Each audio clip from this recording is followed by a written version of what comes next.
Magical Drop 2. For a while now, I've wanted to do one of these Neo Geo games for the Switch. I picked this one because it looked fun, but honestly, I thought it was a different game. I thought it was that other balloon popping game where you bounce them off the sides to make matches. You know, I'm great at that game. I have no idea which game was the genesis of that classic bubble popping game. I'm sure one of the comments will tell me, and no, kids out there, it is not the Bubble Witch Saga. I know that for sure. Growing up, I remember the Neo Geo when it was available to buy. It was next to the Nintendo Entertainment System and the Turbo Graphics at the Toys R Us. I have a lot of memories of going to that video game aisle to see all the great consoles and the flap they have for the video games, which show you the box art and the back of the box. And then you take the tag to the counter so they can unlock the games from the cage. I don't like the new Toys R Us. It's so impersonal. I remember once with, the game.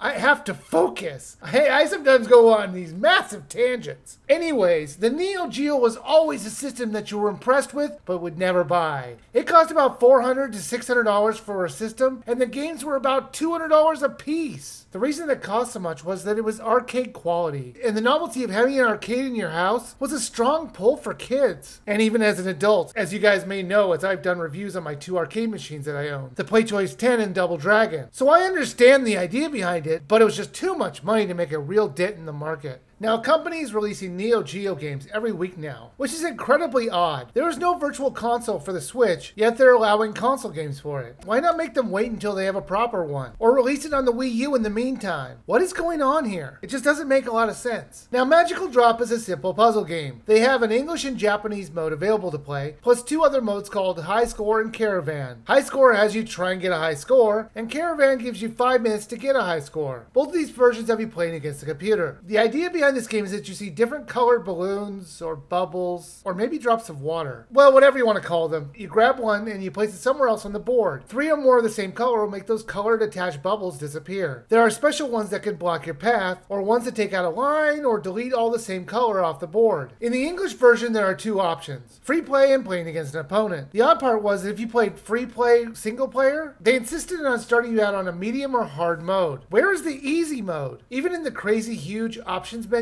if you set it to easy, it will still start you on medium. Speaking of the options menu, it was incredible the amount of things you could tweak, from the controls to the individual difficulty. I wish more games were this changeable. The free play single player mode was as easy as you just keep playing the game, and the longer you last, the faster the drops would descend. If you choose to play versus someone, they have a few people you could choose from, each one less interested than the other one, if even playing the game with you. I mean, look at this lady. She's pouring out water instead of playing, and she's still beating me. The play area is much smaller, and the verses don't really last that long. Or at least it didn't with me, as a person with a medium difficulty level would decimate me. So you'd think the Japanese version would just be a different language version of the same game, and it wouldn't be any different. But no, they had a mode that wasn't even in the English version, and an easy mode on the single player game. At least that's what I assume this third option is on the top, because I can't read Japanese. To me, it's all squiggles and pictures. In the Japanese version, in addition to the free play single player game and the versus mode, there's also a very fun but simple actual game to play, with levels and progression. There are 8 levels with 4 parts in each one. This was a great mode to teach you how to play the game. As I played it and I beat it, I got better at it. It's strange that they didn't add this to the English version. And I'm sure it's just that the English version and the arcade didn't have this option. And that's why it's not in the English version. My question is, why? They give you a time limit to play it before you put in another quarter. Why not suck out more quarters of the players and give the game another mode? You can upload your scores to the internet if you want. Look at my rank. It's not even in the top 200. Man, I am not good at this game. Now you can play this title with up to 2 players, but I couldn't test it because my kids are away for the summer. So let's just assume it plays like the versus mode. Magical Drop 2 was alright. I wish it had deeper gameplay and more gameplay modes to play. The music was great and it controlled just fine. I mean, there's only 2 major controls, one to grab a bubble and another to throw it back. Speaking of which, why not just use the same button? I mean, you can't hold on to them, so why not use the next button press that you have to shoot it back up? It seems wrong to have 2 different buttons, but that's just a minor nitpick though. The game is $7.99 and I wish it had been a little cheaper, as there isn't a lot of gameplay here, but they do give you 2 versions of the game and 2 different modes. So I'm going to say you should go ahead and buy it if you like this type of game. But be warned, there isn't any more to it than what you see. And it's not as addicting as the other puzzle games out there. But it could be fun on the go if you're on a plane ride or a long car trip.